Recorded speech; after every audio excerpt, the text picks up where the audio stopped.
pessoal, tudo bem com vocês? Sejam todos muito bem-vindos ao Suno Notícias, em mais um episódio do Análise de Carteira, esse quadro que antes era parte das nossas lives às 19 horas e agora ele cresceu, ficou pujante, tem um espaço só dele. Hoje, quem vai ter a carteira analisada é o Leonardo, que é de Curitiba, ele já está aqui com a gente.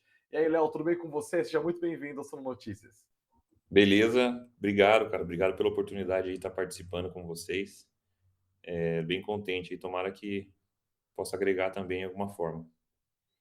Faz tempo que você investe, Leonardo? Faz tempo, cara. Faz desde 2015, né? Eu comecei investindo só com fundos de ações, né? Depois eu migrei para comprar as ações propriamente ditas, né? Aprendi um pouco ali, comecei a dar uns pitacos nos fundos imobiliários e aí sim assinei a Suno no começo do ano e aí comecei a investir por conta própria, né? 100%. Qual que é o produto que você assina aqui na Suno? Eu assino no Small Caps, né, que dá direito ao Suno Valor, os fundos imobiliários, né, então E você se entende como um investidor de qual perfil? arrojado, arrojado. Não me importo muito com quedas de curto prazo, né, sendo que no futuro eu vou ter uma recompensa maior, né, então meu objetivo é consolidar patrimônio, então principalmente, né. Beleza.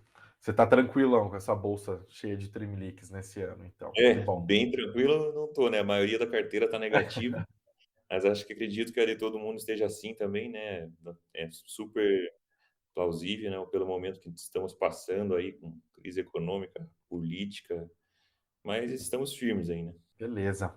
Bom, vamos ver sua carteira. Então, quem vai fazer a sua análise, na análise dos seus investimentos, é o consultor daqui da Suno Consultoria, o Daniel Teixeira. Também seja muito bem-vindo, Daniel. Boa tarde, Greg. Boa tarde, Léo. Prazer estar aqui com vocês para a gente ajudar aí o nosso assinante Leonardo.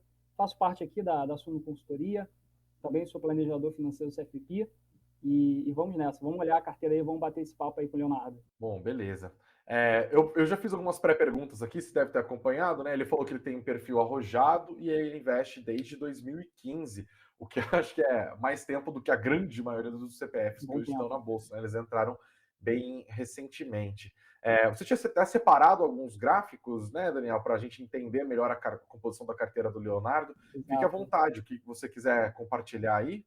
Ótimo, ótimo. Já vou colocar na tela, mas até aproveitando esse gancho aí, desse tempo que o Léo investe, né, é bem interessante. A gente viu nos últimos anos, né, nos últimos meses principalmente, bastante investidores indo para a Bolsa, muito por conta da taxa de juros, né, a taxa de juros que esteve em queda em 2020, agora voltou a aumentar, então a gente tem aí um certo estresse também na Bolsa, porque temos aí bastante investidores ainda novatos que estão aprendendo a investir no mercado de ações. Tá? Já o Léo, né, bem interessante, investe desde 2015.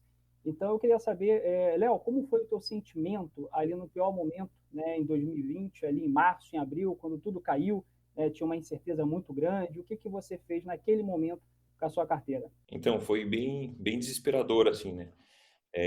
Um pouquinho da minha história, né, na época eu tinha passado por um luto, né, tinha perdido minha mãe, né, e e nesse tempo a gente estava meio que nem aí, sabe, tipo: "Tá, que se dane a tudo", então eu tinha um dinheiro investido ali na época. E quando deu essa queda gigantesca no passado do circuit break e tudo mais, eu tinha o dinheiro da venda de carro. E pensei: "Não, quer saber?", pela lógica dos investidores, pelo que a gente lia nos livros, né, que o que falava também Buffett, né, compra ao som de trovões, venda ao som de violinos, foi o que eu fiz. Vendi o carro, falei: "Quer saber? Eu vou comprar tudo agora". E no fim, a teoria se confirmou, né, então, a bolsa deu 100% no ano. Então isso acabou até me ajudando, né, me alavancou, assim, dobrou meu patrimônio, e com essa venda do carro já também pude comprar um outro, assim, pelo dobro do valor, né, tipo, ganhei o valor do carro, né. E daí eu comecei a entender e estudar muito mais, assim, a parte conceitual, né, não ir muito com a manada, não ir muito com o que todo mundo fala, o que sai no jornal, e sim estudar mais os indicadores, né. Comecei até a seguir o primeiro o Thiago, né, então ele falava, explicava ali o que era cada indicador. Comecei pelo status invest, que daí eu clicava nos interrogação para saber, não, o que funciona esse e aquele ali, e tentava achar lógica, né. E aí assinei a carteira da Suno ali. Daí por cada ação eu conseguia decifrar mais ou menos por que eles estavam escolhendo aquela, outras eu não entendia, né? Que é o caso da Track and Field, que eu olhava um PL gigantesco, eu falei, mas como assim, né? Que estão recomendando essa ação, e mesmo assim eu comprei, e mesmo assim ela continuou dando lucro, né? E até então é essa a minha jornada, assim, né? Legal, legal. Muito bom entender um pouquinho ali do teu comportamento nesse momento de alto estresse do mercado. Porque o mercado ele costuma exagerar, né? Tanto para cima quanto para baixo também, né? Então é importante a gente manter firme a estratégia e investir por valor, ter a mentalidade de empreendedor para poder ali fazer boas compras nesses momentos, tá? Acho que ficou bastante claro aí o teu perfil realmente está de acordo ali com o que você colocou, um perfil mais arrojado, mais sofisticado, né? Bom, agora eu fiquei curioso para ver essa carteira aí. Vamos botar essa na tela. Vamos ver. É uma carteira interessante. O Leonardo. Você manda daí, Dani? Daí você vai fazendo as análises, as perguntas. Claro. Leonardo, mais uma vez, se você quiser fazer alguma pergunta e tal, fica à vontade, tá? Só colocar a tela, né? Deixa eu colocar aqui. Bem, a carteira que o Leonardo me mandou, ela só tem ações, né? Com foco em small caps e ações de valor, a nossa carteira, tá? Então, isso aqui já chama a atenção, né? Principalmente porque é totalmente focado em ações e com um perfil aqui de crescimento, né? São ações com perfil de crescimento. Boa parte de small caps, uma boa parte em valor, tá? Bem, eu já queria entender um pouquinho dos teus objetivos, da tua expectativa para a sua carteira, porque aqui me chama um pouco de atenção que a gente poderia ter um pouco mais de ações com perfil de dividendos, fundos imobiliários também. Nesse exato momento, a gente tem aí o mercado bastante depreciado, bastante descontado, principalmente nos fundos de tijolos, tá? Que daria para fazer realmente uma alocação interessante aqui, buscando também o crescimento do bolo, que me parece que é o que você tem buscado, e faltando também aqui a parte internacional. Bem, a gente sabe que hoje, a patamares atuais da Bolsa, a gente tem a oportunidade, né, ativos ali sendo negociados com boas margens de segurança, mas quando a gente olha uma alocação global, a gente consegue ver também a oportunidade fora do Brasil, né, que traz uma descorrelação importante para a carteira e tende no longo prazo, já que investir é uma maratona e não uma corrida de 100 metros, tende no longo prazo também trazer retornos importantes aí, interessantes para a tua carteira, tá? Bem, o que eu queria saber, né, é por que, né, só valor e por que só small caps aqui? Por que essas duas subclasses? Então, cara, eu acredito assim que uma carteira de dividendos, como eu ia receber os dividendos e recomprar ações de novo, a ideia não era viver dessa renda de dividendos, não teria sentido, né? E eu não sei onde agora, qual livro, onde eu li uma comparação de uma carteira que paga dividendos e a pessoa retira esses dividendos, e uma outra em que a pessoa, acho que comparado com a S&P 500, que a pessoa reaplicava todos os dividendos. E a diferença, assim, foi gritante, assim, um gráfico ficou bem, acho que mais que o dobro, assim, sabe? Então, eu acredito em empresas, eu prefiro que o lucro que eles gerem, eles reinvistam nas empresas que eu acredito para, no futuro, poder valorizar ainda mais, né? Quanto as ações internacionais, aqui eu não puxo ali a parte de fundos, né? Pelo status invest ali, ele não consegue puxar os fundos que eu tenho, mas eu deixei só um fundo, eu invisto pela Orma, né? Que é um fundo de BDRs. Aí tem um valor lá que dá uns 20% da carteira em BDRs, né? Que daí eu não sei quais ações o fundo está investindo, não sei se pode falar o nome aqui, mas é Western, né? Pode, fica à vontade. É Western, BDR FIA lá, então está entregando um ótimo resultado, então eu mantinha o investimento lá no fundo. Até porque fazia menos de um ano que eu tinha colocado em BDRs, né, a questão do imposto de renda, tal, aquele regressivo, né, de 2 anos para ser 15%. Né? Ô, Daniel, só para antes da gente continuar nessa análise, eu queria que você usar o seu didatismo, abusar dele um pouquinho, para deixar bem claro. A gente tem vários públicos assistindo o nosso conteúdo aqui, tem desde o investidor que já está há um tempo com o Leonardo, mas tem gente que está entrando ainda. Aí eu queria que você explicasse rapidamente o que são as ações de valor, o que são os small caps e o que são os BDRs, aos quais o Leonardo tem uma exposição de 20% a 25% da carteira dele. Small caps são empresas de menor capitalização na bolsa, são empresas menores, tá? Que muitas não pagam dividendos, porque reinveste todo o lucro ali para continuar crescendo, gerando mais valor. Então, são empresas que a gente tem aí grande expectativa de crescimento ao longo do tempo. Tá? Então, são empresas, muitas vezes, small caps, que têm menos cobertura de research, tem menos cobertura de bancos, então a gente tem ali mais discrepância entre preço e valor. É importante, o investidor de valor, ele busca, né, comprar ali ações que estejam com preço abaixo do seu valor fundamental, né, para que no longo tempo tenhamos essa convergência entre o preço que pagou e o valor realmente dessa empresa, o valor intrínseco da empresa, que é o valuation, né? Bem, então a small caps ela tem mais discrepância, então naturalmente no longo prazo pode trazer retornos aí mais altos, mais interessantes do que as ações de dividendos, né? Por sinal que já são empresas aí já tradicionais, que já são grandes e já estão distribuindo seus lucros, tá? As empresas de valor na nossa carteira fica exatamente no meio das duas, né? São empresas ali que não são tão pequenas, já são mais bem capitalizadas e que têm avenida de crescimento também, tá? Então faz ali a ponte entre small caps e dividendos.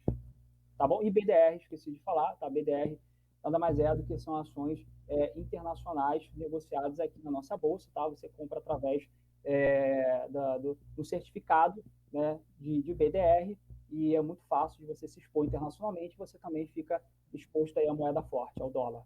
Ah, beleza. Ótimo. Bem explicado. Bem, Léo, eu queria também que você trouxesse aqui para a gente a questão, né, que você até mandou para a gente, quando você olha a sua carteira, você tem uma dor, né, específica, você pode compartilhar conosco? Então, o que aconteceu? Eu tinha uma reserva de emergência, né? E toda vez que caía, eu procurava comprar mais, né? Das ações que caíam, obviamente. Então, quando eu baixei a carteira, eu lia lá 5%, 2,5%, 7,5%.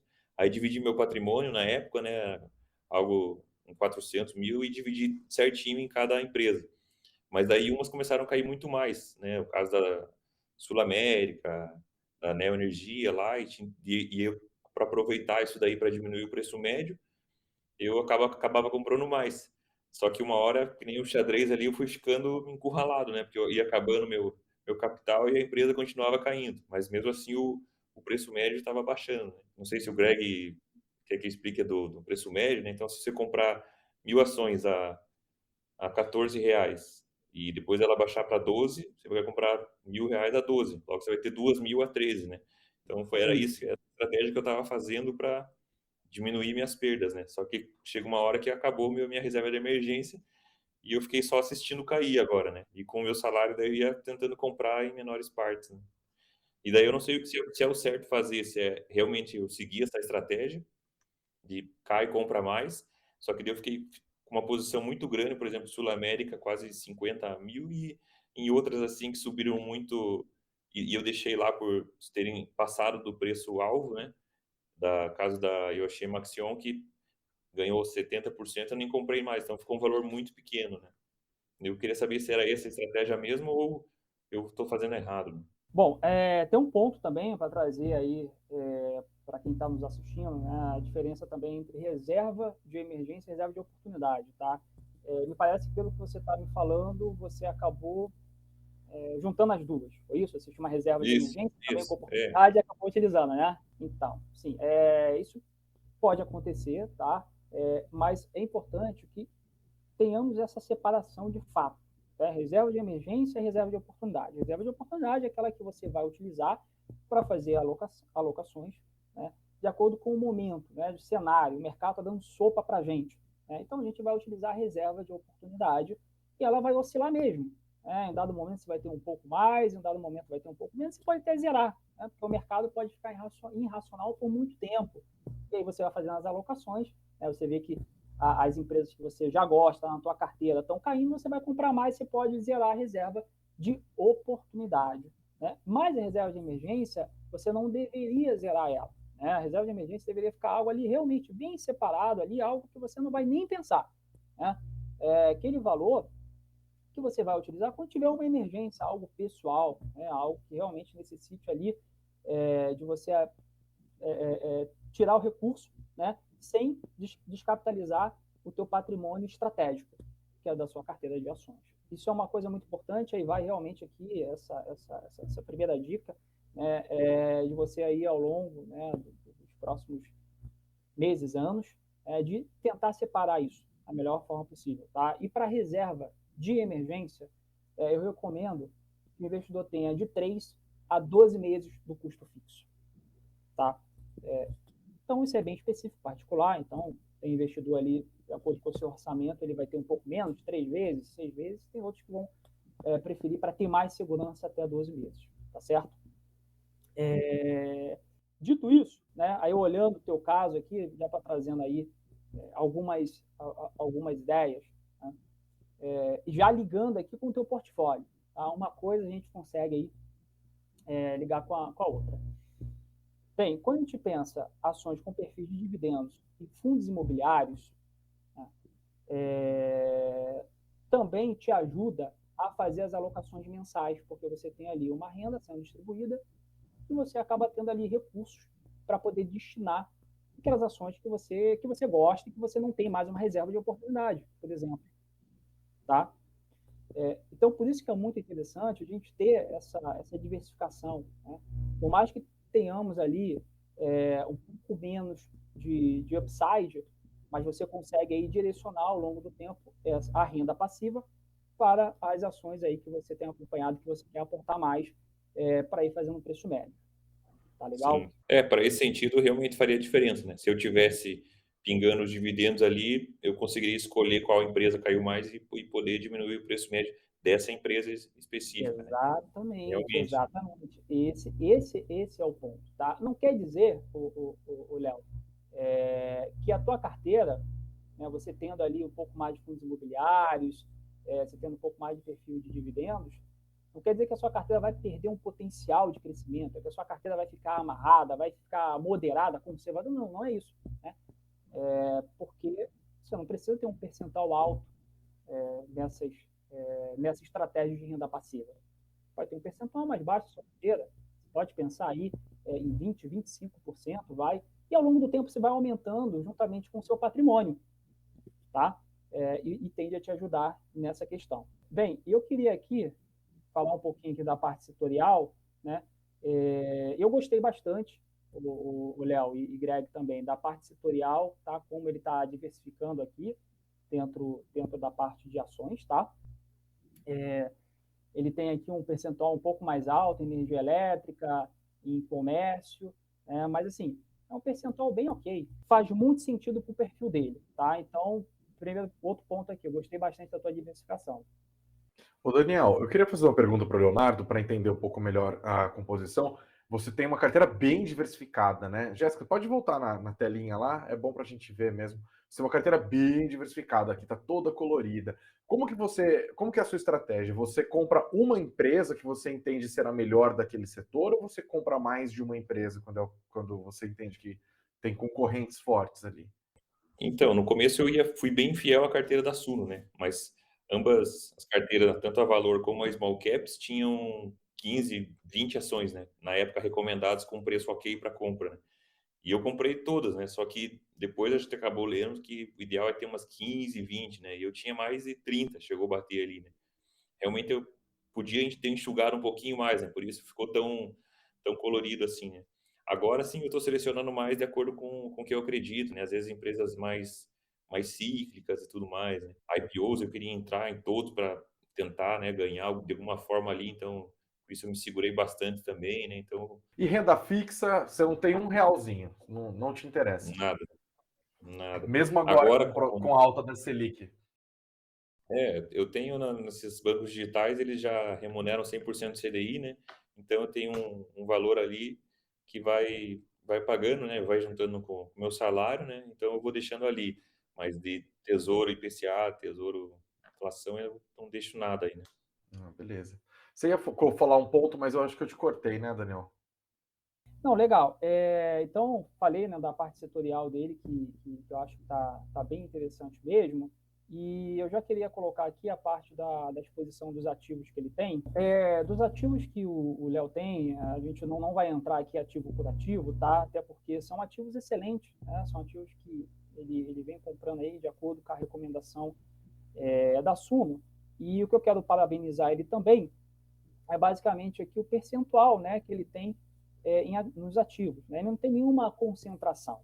Tá? Isso é uma outra coisa que traz aí uma diversificação importante para o portfólio dele, que já é mais arriscado, já que tem mais empresas de valor e small caps. Tá? Então, ele não tem nenhuma empresa aqui com acima de 10% de exposição.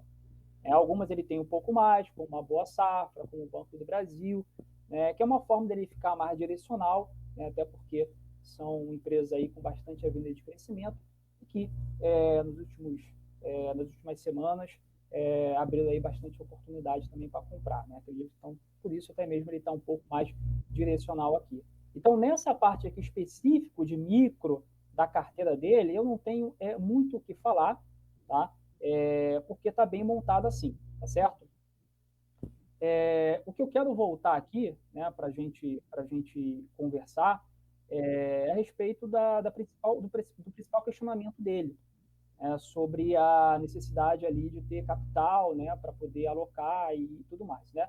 Então, assim, com a sua carteira nesse momento aqui, fica um pouco mais difícil você fazer alguma movimentação, tá? Eu te indico aqui, olhando especificamente todas as suas posições, você começar a olhar aquela empresa que já se apreciou bastante, que está muito próximo ali do nosso preço teto, tá? Seria um ponto, assim, para você tomar uma ação e já conseguir fazer algum movimento, né?